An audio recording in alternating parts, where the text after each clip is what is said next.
Today, we're embarking on a fascinating journey through Robert Greene's masterful The 48 Laws of Power. This exploration is so extensive that I've split it into two parts.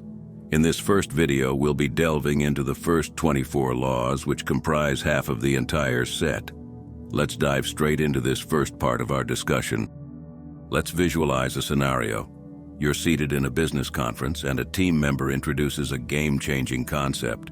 Rather than promptly objecting or projecting doubt, you choose to navigate by an unspoken principle, the art of not outshining the master. You applaud their initiative, offer insightful recommendations, and lend your backing to their vision, fully aware that encroaching or undercutting could sow seeds of animosity. By exhibiting deference towards leadership and organizational structure, you safeguard bonds and alliances. This careful dance of power and diplomacy serves as a testament to the wisdom of our first rule. Law number 1 is to never outshine the master. Picture yourself immersed in a complex project, surrounded by an onslaught of information from every angle. You're deciding on who to involve to bolster your project's chances of success. Contrary to typical approaches, you don't just lean on your close friends or allies. Instead, you bring in a colleague known for his skepticism. His critique, often perceived as negative, helps iron out the wrinkles in your project, making it more robust. His involvement not only refines your work, but also can transform a professional rivalry into a relationship of mutual respect. This strategy reflects the wisdom in a powerful maxim, a guideline that helps navigate the complicated web of interpersonal relations in a power dynamic. Law number 2. Never put too much trust in friends. Learn to use enemies. Consider the famous Trojan horse in ancient Greek history. The Greeks during the Trojan War appeared to retreat, leaving behind a large wooden horse as an apparent gift. The Trojans, unaware of the Greeks' real intentions, brought the horse inside their fortified city. Little did they know that the horse was filled with Greek soldiers, who then opened the city gates at night, leading to the fall of Troy. Now picture yourself in a critical business negotiation. Just like the Greeks, you maintain an air of mystery about your strategies. By not revealing your full plan, you create an element of surprise that can provide you with the upper hand, allowing you to steer situations towards your desired outcome. Such a strategy reflects a key principle in understanding the dynamics of power. Law number 3. Conceal your intentions. Let's turn the pages of history to the era of America's 30th President Calvin Coolidge, famously known as Silent Cal. His reputation for being reserved wasn't due to a lack of wit or wisdom, but a tactical decision. He understood that by speaking less, others would invariably reveal more about themselves. Transport this principle to a lively social event you are attending. The urge to mingle and blend in might be strong. However, you resist the temptation and instead decide to stand out, becoming a source of fascination. By restraining your words, you create a vacuum that others feel compelled to fill. As they reveal more about themselves, you gain insights and subtly steer the conversation's direction. This tactic of calculated reticence echoes an essential tenet in the realm of power. Law number 4. Always say less than necessary. Consider this. You're a local musician preparing for a significant gig at a popular venue in your town. You're known for your soulful performances, but this time the challenge is tougher. You're to perform a genre you're not well versed in. Do you risk going ahead with little preparation, or do you take your time to rehearse and research? You recall that a performer's reputation can make or break their career. So instead of diving headfirst into the deep end, you decide to respect the challenge. You spend countless hours mastering the new genre, ensuring that your performance will only enhance your reputation. Your meticulous preparation pays off. The performance is a success, solidifying your reputation as a versatile artist. It earns you more gig offers, gains you new fans, and even draws admiration from seasoned artists in the new genre. This tale encapsulates the essence of a vital principle in the art of power. Law number 5. So much depends on reputation. Guard it with your life. Reflect back to the era of the famous artist Pablo Picasso. Picasso was more than just an extraordinarily gifted artist. He was a maestro at courting public attention. He knew that to truly make a lasting impact, he needed to stand out from the crowd. Picasso consistently reinvented his style, routinely challenging convention and stirring the pot of the art world. He was never simply another artist lost in the crowd. He was a leader, a trendsetter, an ever-burning beacon in the art world's spotlight. Now imagine a situation in your professional life where you're seeking to impress someone, perhaps a superior, a client, or a coworker. You follow in Picasso's footsteps, ensuring your contributions are noticed. But your approach is delicate, calculated. This isn't about boastful grandstanding or shameless self-promotion. Rather, you strive to strike a balance, standing out through your outstanding efforts and maintaining authenticity in your approach. Such is the wisdom gleaned from the pages of history and the hallways of power. And it's perfectly encapsulated in this essential rule. Law number 6, court attention at all costs.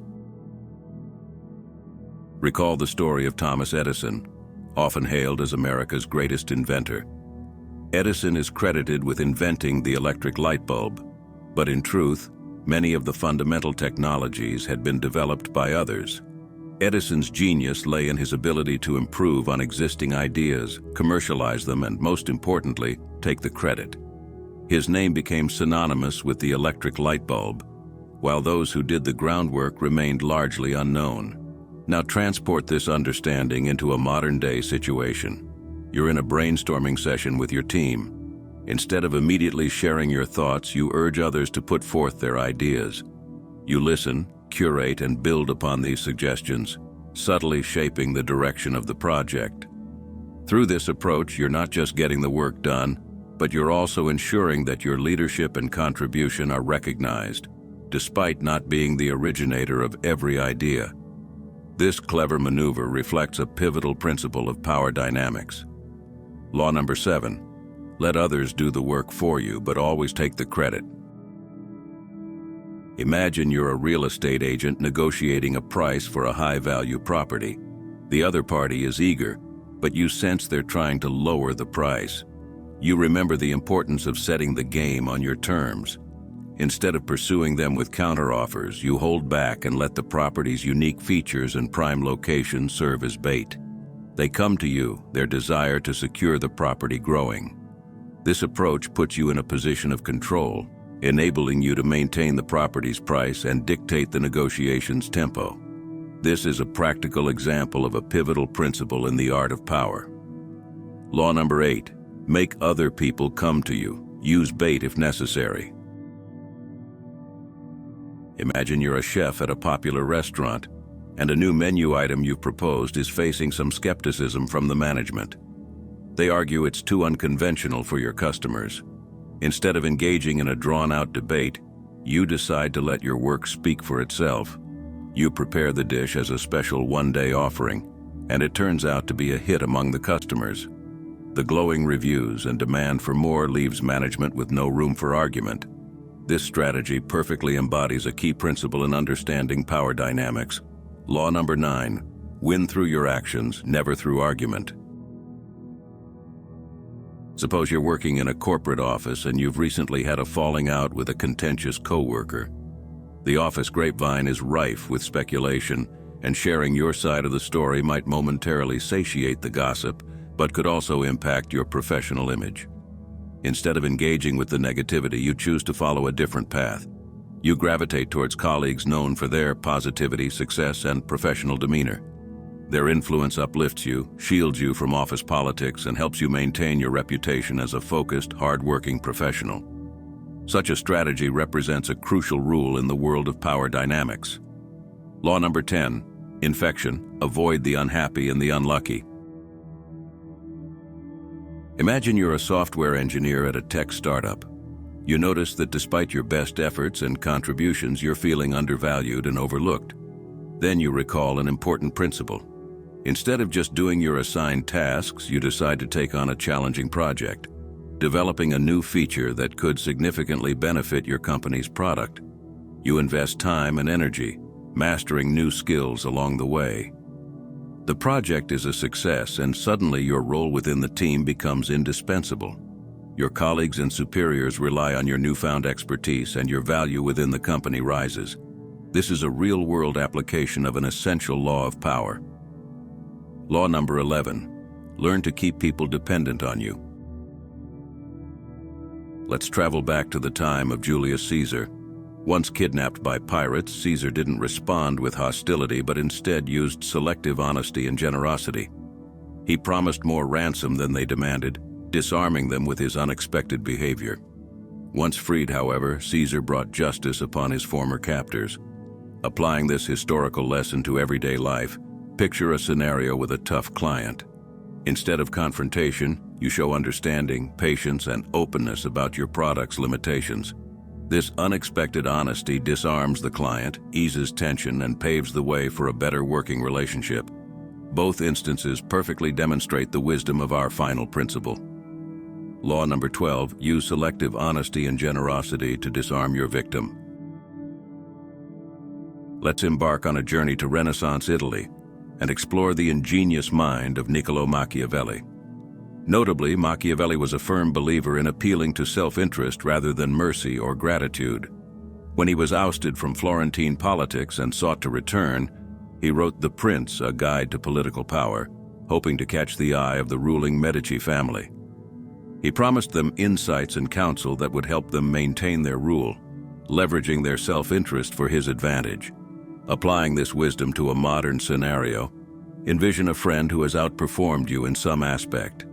Instead of succumbing to envy, you commend their accomplishment and ask for guidance, appealing to their pride and expertise. This not only gives you valuable insights, but also fosters a stronger bond with them. Both instances exemplify a powerful principle to remember. Law number 13. When asking for help, appeal to people's self-interest, never to their mercy or gratitude.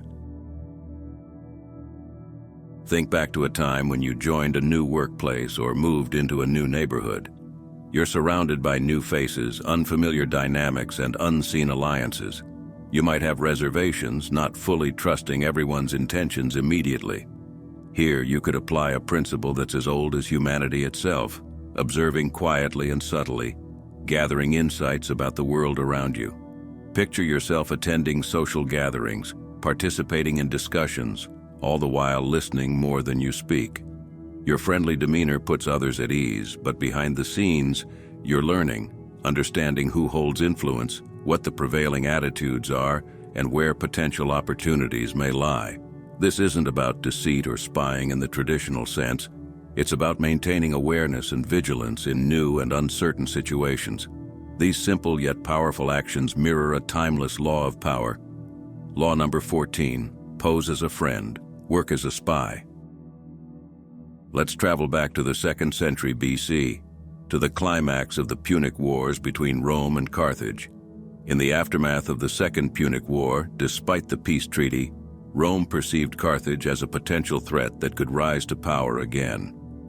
Eventually, during the Third Punic War, Rome didn't just seek to defeat Carthage, they decided to obliterate it. The city was destroyed, its walls torn down, and its fields salted to prevent the regrowth of crops. This was Rome's strategy to ensure Carthage could never again rise as a rival. In a parallel modern context, consider a corporate takeover scenario. A growing company threatens to overshadow your business. To protect your interests, you acquire this competitor, but you don't just merge. You dissolve their brand, integrate their unique products into your portfolio, and reassign their key talents into your organization. This way, the competitor, as a separate entity, ceases to exist and their advantages now belong to you. Such decisive moves resonate with a certain strategic principle. Law number 15, crush your enemy totally. Suppose you're known in your friend group for your exceptional event planning skills. Every party, every get-together, you're the one who organizes it all. Over time, however, your friends start taking your efforts for granted. One day you decide not to be the planner for an upcoming gathering. Suddenly, in your absence, your friends find themselves in unfamiliar territory, struggling with all the details you used to manage. When you finally return for the next event, your skills and contributions are met with newfound appreciation and respect. This situation encapsulates a key principle. Law number 16. Use absence to increase respect and honor. You're part of a group of friends who love playing pickup basketball on the weekends. You're a decent player, but your moves have become predictable over time, and opponents often know how you're going to play. Instead of sticking to your usual strategy, you decide to switch things up. You practice different moves, fake-outs, and varying your pace. The next time you hit the court, your friends are taken aback by your unpredictability. 1 minute you're passing the ball. The next you're shooting a three-pointer. Your flexible and unpredictable play style keeps your opponents guessing and off balance. This tactic leads your team to win the game, proving the power of law number 17. Keep others in suspended terror. Cultivate an air of unpredictability. Reflect on the story of King Ludwig II of Bavaria, known as the fairy tale king. Renowned for constructing grand castles, Ludwig, ironically, isolated himself within these fortresses. This isolation led to his downfall, with his ministers eventually declaring him insane and dethroning him. In our lives, we encounter similar situations. Let's say you're dealing with a friend whose constant drama is draining. While the initial response may be to withdraw completely, law number 18 advises against this. Instead of isolating yourself, you maintain a careful balance between engagement and distance, thereby avoiding total isolation while still safeguarding your peace. This illustrates the wisdom of law number 18. Do not build fortresses to protect yourself. Isolation is dangerous. Let's revisit the court of the Ottoman Sultan, Suleiman the Magnificent, and his Grand Vizier Ibrahim Pasha. A childhood friend of Suleiman's, Ibrahim was promoted to the role of Grand Vizier and given unparalleled authority. But as he grew more powerful, Ibrahim began to flaunt his power and wealth, offending Suleiman, the one person he shouldn't have. The result was fatal for Ibrahim. Angered and feeling disrespected, Suleiman had him executed, ending a lifelong friendship and illustrating a harsh consequence of offending the wrong person. Now imagine you're working on a team project, and there's a member who's difficult to get along with. You may feel tempted to confront this person, but instead, you decide to understand their viewpoint and act diplomatically, thus avoiding potential friction. This approach aligns perfectly with law number 19. Know who you're dealing with. Do not offend the wrong person. Let's take a moment to imagine being 17 years old again, finding your way through high school. You found your talent and passion in music, and your skill set has made you popular among several school bands. Each of these groups would love to have you as a committed member. However, you have a lingering worry. Could committing to one band limit your musical growth and exploration? Instead of locking yourself into one group, you decide to retain your independence. You collaborate with different bands, learning various styles and expanding your skill set. This autonomy allows you to participate in a range of experiences based on your interests at the time, while also maximizing your personal growth and enjoyment. As you navigate these opportunities and choices, you're living out the wisdom of law number 20. Do not commit to anyone. Let's take a stroll down memory lane to your days on a community soccer league. You noticed an ongoing feud between two teammates. Their personal grievances had started to seep into the team's performance, turning every game into a ticking time bomb of arguments and finger-pointing. Instead of stepping in immediately, you chose to step back. You acted oblivious to their bickering, all while keeping a keen eye on the interactions, subtle exchanges, and body language. You seemed unobservant, even indifferent, but beneath this facade you were analyzing the situation, understanding the root of their conflict and each individual's personality. Finally, when you had gathered enough information, you decided to intervene. Armed with your newfound insights, you mediated a resolution that not only ended the feud but also strengthened the team's bond. This strategic play perfectly embodies the essence of law number 21. Play a sucker to catch a sucker. Seem dumber than your mark. Imagine this. You're an aspiring writer whose first book just made it big. Success is thrilling, but the pressure to follow up with another bestseller is overwhelming. You feel like you're staring at an insurmountable wall of expectation. Instead of panicking, you use this pressure creatively. You openly share with your readers about the difficult second book syndrome and give them sneak peeks into your writing process.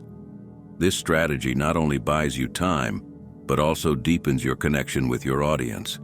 In essence, you have transformed a potential weakness into a new kind of strength, a tactic neatly encapsulated in Law number 22. Use the surrender tactic. Transform weakness into power.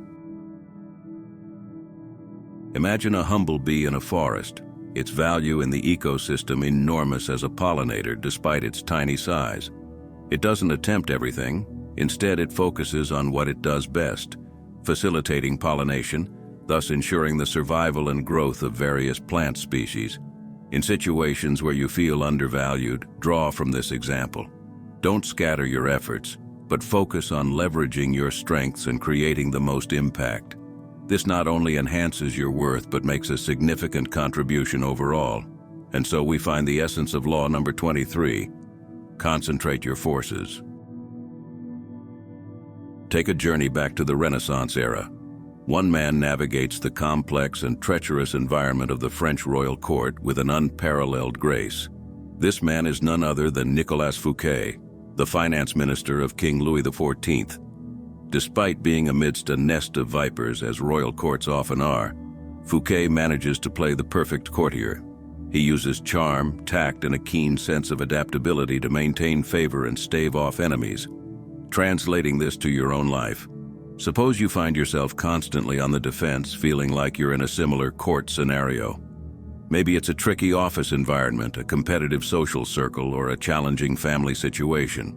Instead of staying defensive, you could strive to win favor through charm and tact. Learn the art of listening, be adaptable to different personalities, and maintain balance in your interactions. Doing so, you'll not just survive, but thrive, embodying the essence of Law number 24, play the perfect courtier. That's it for the first part of our series on 48 Laws of Power. Thank you so much for watching. Stay tuned for the next part, where we'll delve into Laws 25 through 48. If you enjoyed this video and found it helpful, don't forget to hit that subscribe button and turn on the notification bell so you never miss an update. And if you liked what you saw, a like would mean the world to me. It helps support the channel and lets me know you want to see more content like this. Thanks again, and I'll see you in the next video. Peace.